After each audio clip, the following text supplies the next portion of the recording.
I'd like to invite you to take your phones out. We have one final multiple choice quiz we're going to take in this camp meeting series to begin our time together. Now, those of you who have been here week by week know the drill. You have a QR code up on the screen. You can point your camera in that direction and then tap on the link that comes up.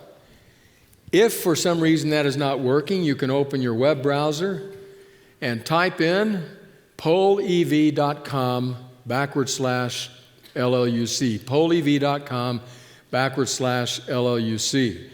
Now we're going to leave it up for just a bit. We've discovered this past week that some of our friends on the broadcast want to participate as well, but it takes a little bit longer to get out to them. So we're going to give just a few more seconds for them to be able to join us. And we want you to join us. And I still see phones up, people trying to get onto the site. Now, this morning, first service, 3 out of 5. This morning, second service, anthem, 5 out of 5. Now, third service, the pressure's on. Okay? All right, I hope you've been able to get to the page. So here we go. Question number 1. How many of the gospel writers refer to Jesus as a carpenter? How many gospel writers refer to Jesus as a carpenter? 1, 2, 3, 4, or none? 1, 2, 3, 4, or none? All right, 2 is definitely leading the pack by quite a bit, and it seems to have settled down. So we're going to stop it there and tell you that you are correct. Matthew and Mark make reference to Jesus as a carpenter. Number 2, Jesus' preferred name for himself, the term by which he most often referred to himself, was Son of Man, Son of God, Prophet, Servant, or Christ. Wow, that's not even close. Son of Man is way ahead, and that would be correct. That is right, Son of Man.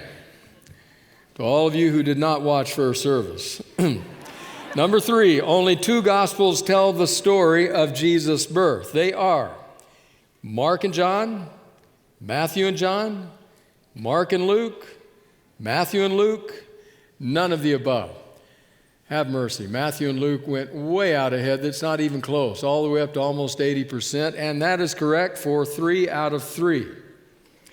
Number 4, how many magi, that is wise men, visited Jesus a little while after his birth? How many? 1, 3, 5, 7, or we don't know. 1, 3, 5, 7, or we don't know. All right, so 3 is pretty far out there, 58%, and that is incorrect. E, we don't know. They brought 3 gifts. So the assumption is there are 3, and tradition and legend said there were 3, but we don't know from Scripture. So we're 1 out. 5, only 1 miracle performed by Jesus is recorded in all 4 Gospels. It is the resurrection of Lazarus, stilling of the storm-tossed sea, healing of the invalid at the pool of Bethesda, feeding of the 5,000, or healing of the invalid lowered through the roof. And again, we have a clear leader, feeding of the 5,000, which is correct. So 4 out of 5, that's very good. Very well done to my dearly beloved third service family. We're just a little bit off, but we did very well. Now, as we think about decision making, choices that lie before us, they're never as simple as this. Just clicking and finding out immediately whether or not it was the best choice. I've wrestled with choice making in my own life. In fact, I read what one man said, and I thought, boy, that describes me. He said, I have all the decision-making skills of a squirrel crossing the road. You know, you've seen it, and it's like, you never know where it's going to end up. Challenging decisions. Today we're going to talk about not only a decision, but a keystone decision.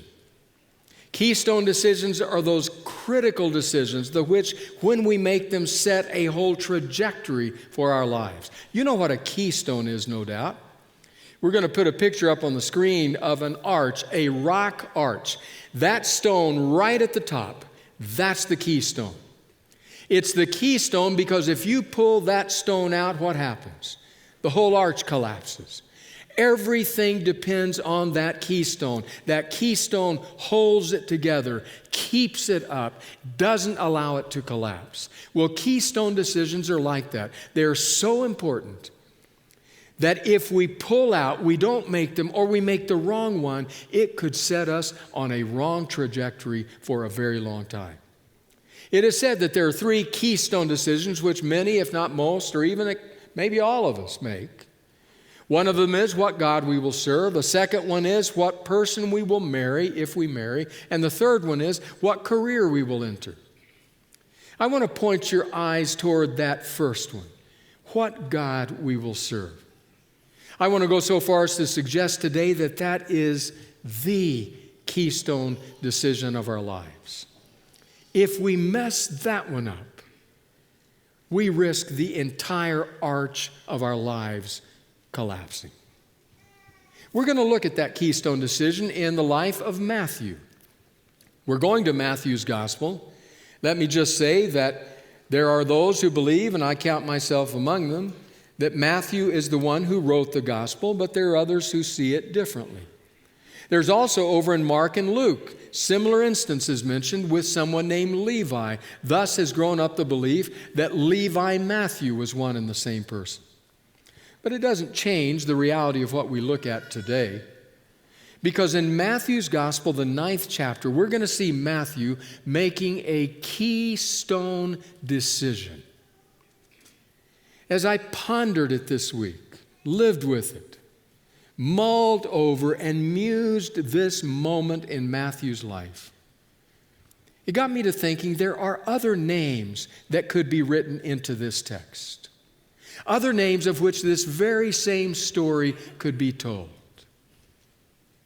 And that left me wondering if maybe your name could be written in the text.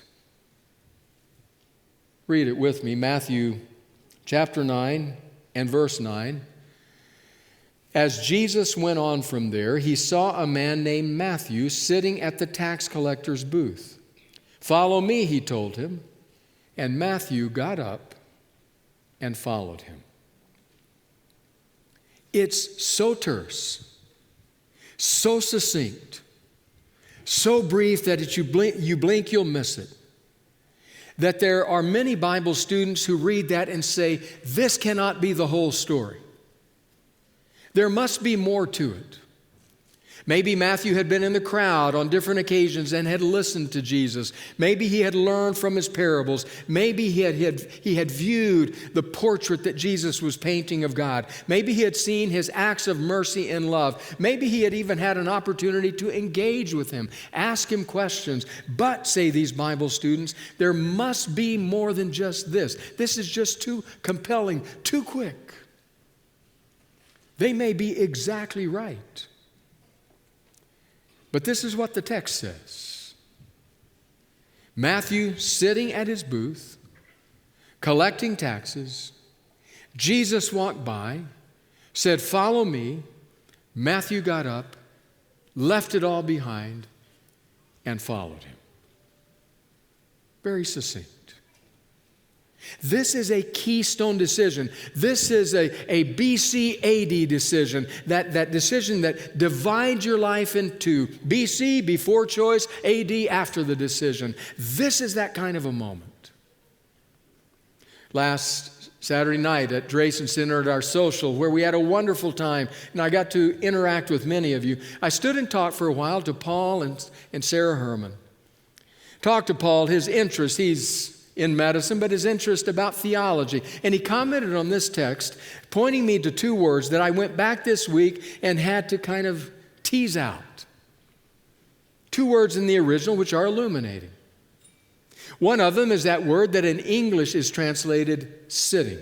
Matthew was sitting at the tax collector's booth. Sitting. In the originals, that word means sitting, curiously enough. But if you stay with it, it has other nuances. The nuances of being idle are there. Hanging out, chilling, copacetic. I've got the world by the tail. All is good. Sure, people hate me because I'm a tax collector, but then I can laugh all the way to the bank. Sitting. Second word is the word that is translated got up, which curiously enough means got up. But it too has nuances and other uses, including the fact that it is used of people who are being resurrected or brought into being. Matthew is chilling in life, thinking this is all life has to offer. Jesus shows up and resurrects him. Because Matthew responds to his call. Keystone decision. Rembrandt, that great painting of the crucifixion, this shows Jesus hanging on the cross and shows others in the crowd that surround him, the soldiers, the gambling, the mocking crowd, maybe a disciple or two hunkering back in the dim background. But there's one other figure down toward the corner. And if you look at it closely, it's a self-portrait of Rembrandt. Rembrandt has painted himself into the scene as one who just as surely was there. I see a painting that we could title, Follow Me. It's Jesus walking through Loma Linda with his invitation. And over here on this side of the painting, just under that arch, just under the keystone, sits a figure. You can't see it well, but it looks, well, it could be you. Because the truth is, we could take this passage. Jesus said, follow me, and Matthew got up and followed him, and we could write other names accurately into the passage. We could write the name John, Matthew's colleague. You remember John, one of the two sons of thunder, if you want to get a sense of his ethos. Jesus gave him the nickname. The one who, when he experienced a Samaritan slight along with the other disciples and Jesus, turned to Jesus and said, do you want me to call fire down from heaven, destroy them? Jesus walked by John and said, follow me. And John got up and followed and followed and followed for decades. The longest lived of all the apostles, who by the time he was stooped over a cane with large rheumy eyes and a long gray beard, he was saying things like, the one who says they love God and yet who hates their neighbor is a liar. Who said things like, the one who does not love does not know God, because God is love. We could write his name into the passage because it changed him. And it just left me wondering if we could write your name in the passage. We could write Zacchaeus' name in the passage. Zacchaeus.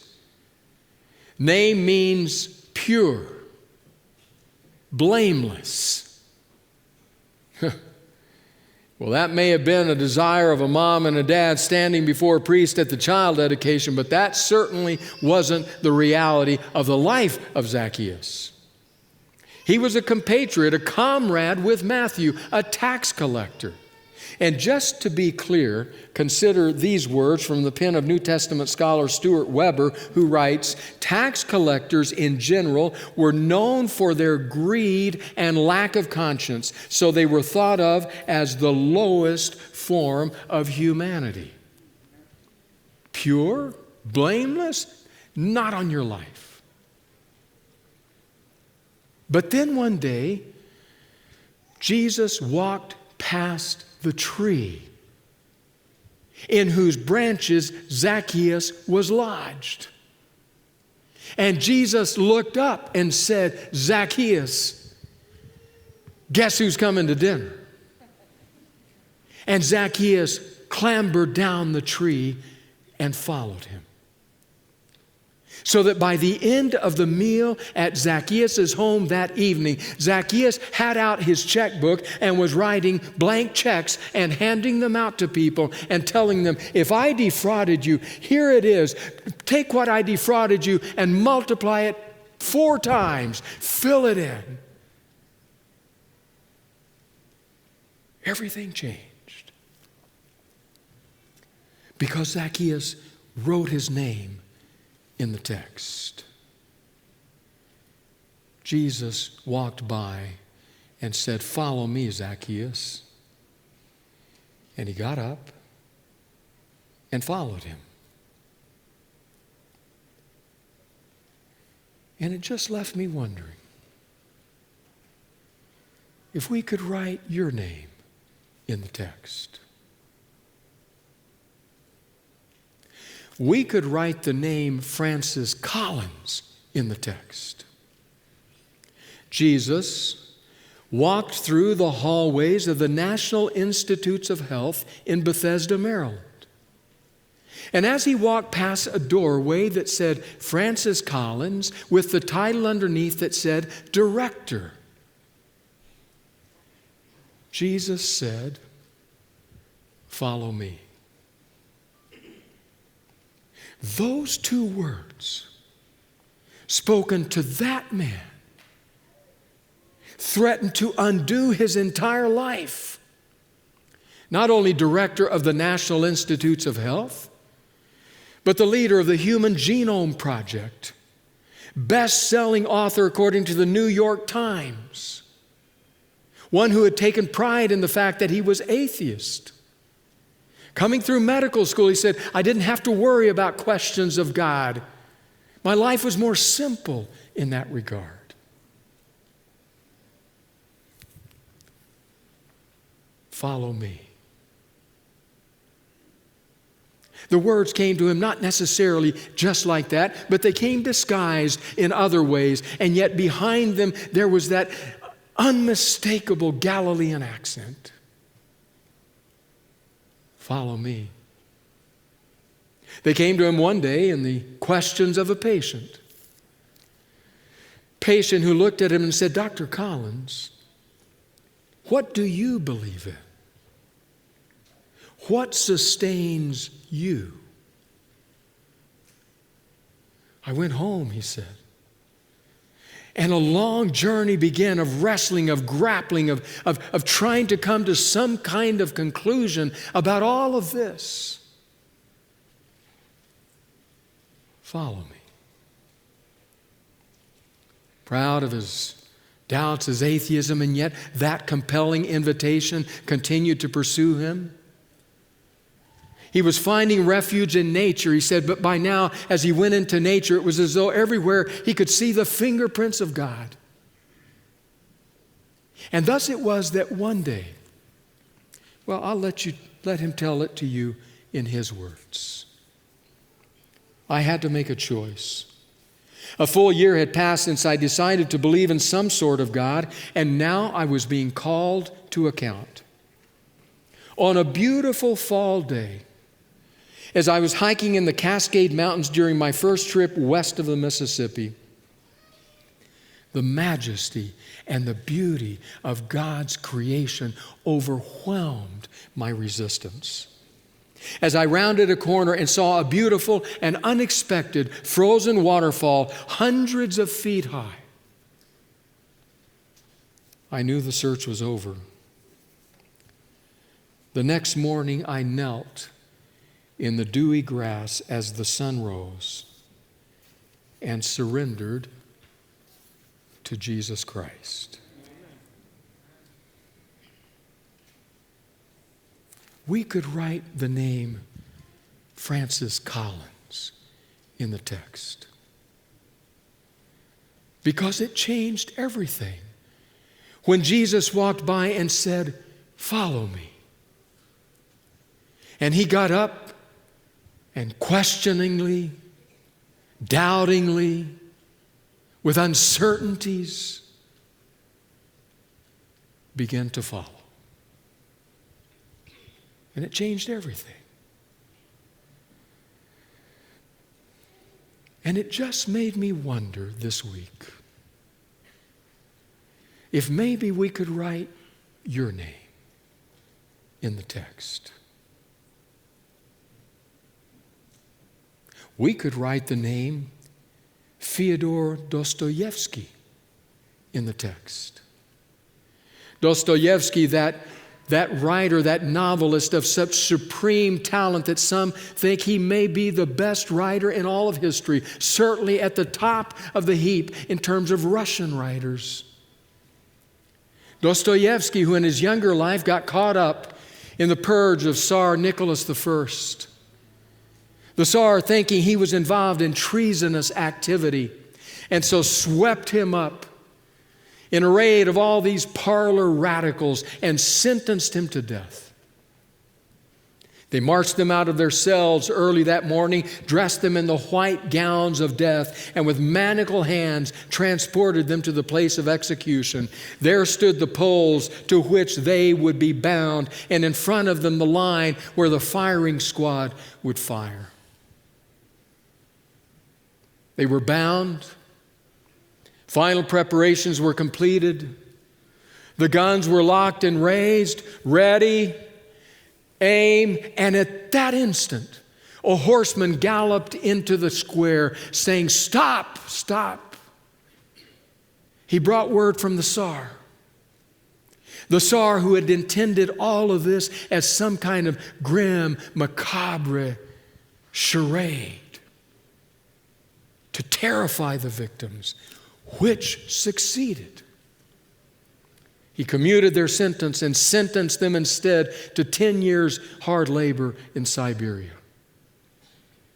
Dostoevsky would later say, "I stared death in the face. Ever after that, I clung to life as the most precious of gifts." As he was boarding the train for Siberia, a pious, devout Russian woman shoved into his hands a small New Testament, the only book he was allowed. It became his constant companion. It became his life.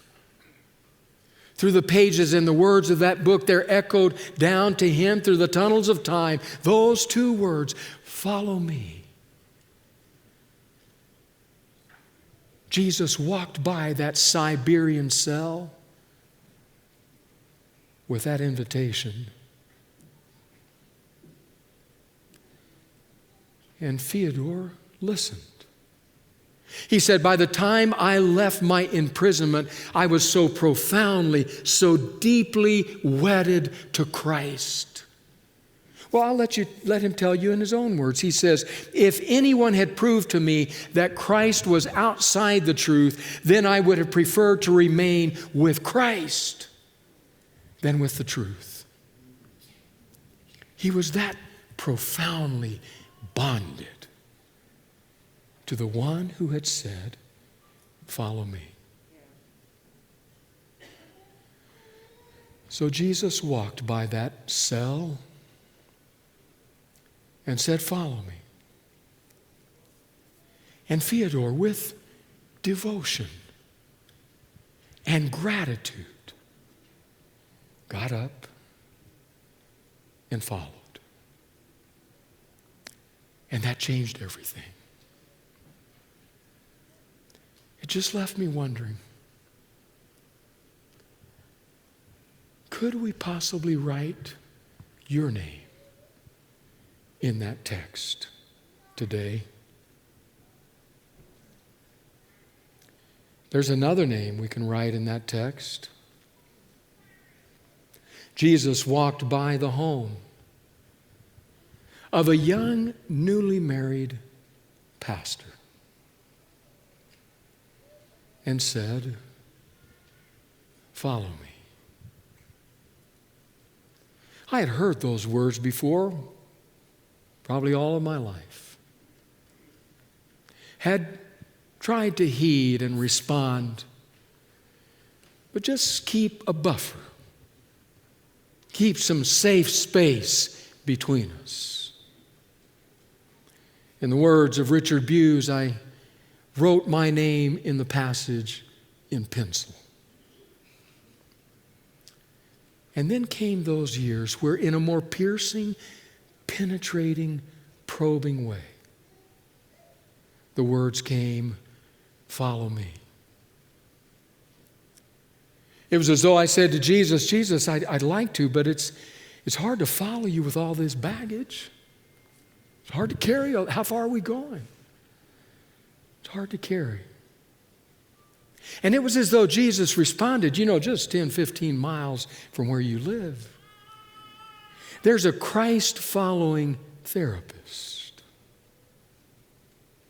Go talk. We did.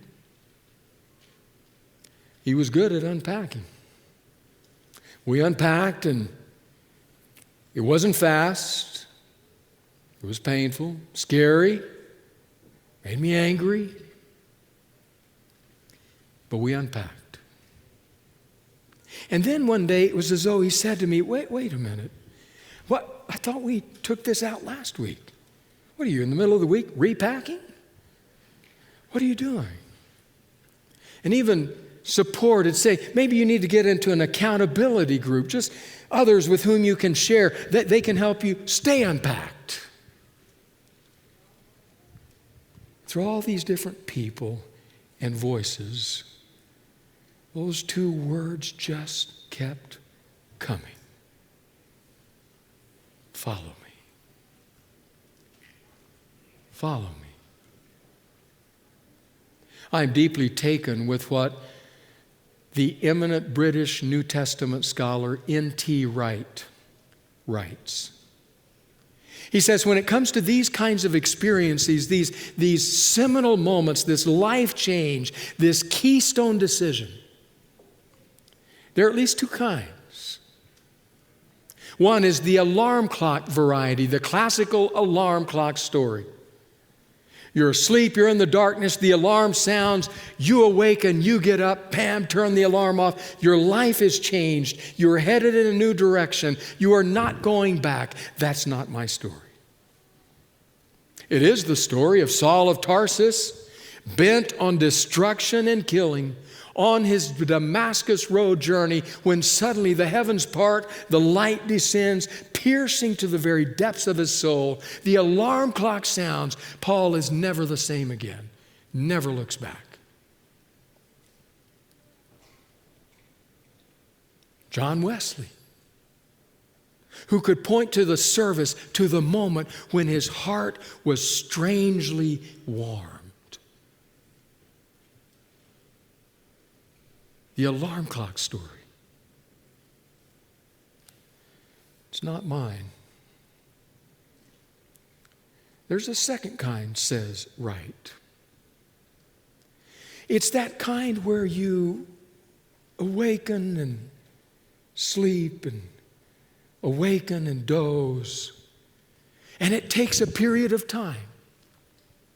Days, weeks, months, decades. Before you finally are fully awake. That's much more my story. It's much more my journey, even to this day, sometimes wondering how in these days I still sometimes doze. But I can tell you this. My name is now written in pen, in ink. Jesus walked by the home of a young, newly married pastor and said, "Follow me." He got up slowly with fear, anger. Let's keep a bit of distance here, but began to follow. And it just made me wonder if we could write your name in the text today.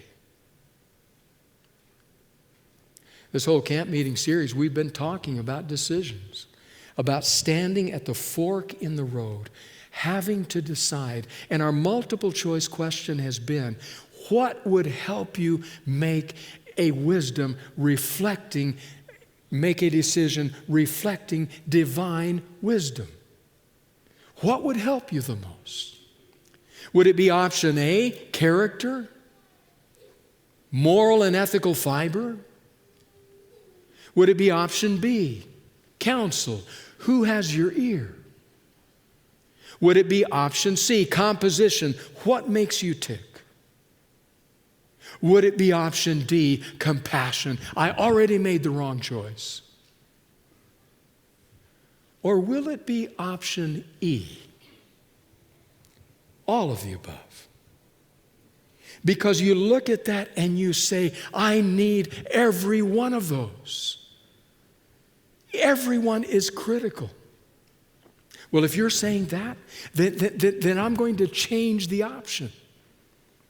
And instead of using 4 words, all of the above, option E becomes Christ. Because when you get Christ, you get it all. And so Jesus walked by Loma Linda, and he looked at you, and he said, "Follow me." And you,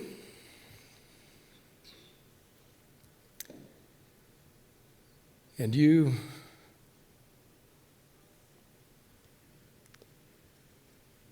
and you,